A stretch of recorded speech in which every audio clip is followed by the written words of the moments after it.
Sales approach ചെയ്യണ നേരത്ത് മിക്കവാറും കമ്പനികൾക്ക് ഒരു പ്രോബ്ലം വരുന്നത് എന്താണെന്ന് പറഞ്ഞാൽ നമ്മൾ ഈ 5 ലെവലിൽ നിൽക്കുന്ന ആളോടും 5 കാര്യങ്ങൾ വേണം പറയാനായിട്ട്.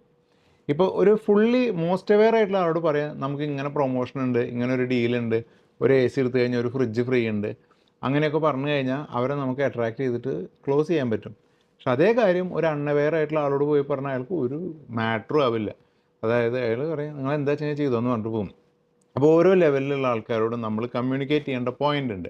ആ പോയിൻ്റ് തെറ്റി കമ്മ്യൂണിക്കേറ്റ് ചെയ്യുമ്പോഴാണ് സെയിൽസ് നടക്കാത്തത്. ഓക്കെ, അപ്പോൾ നമുക്ക് നോക്കാം ഓരോ പോയിന്റിൽ എന്താണ് സംസാരിക്കുകയെന്ന്.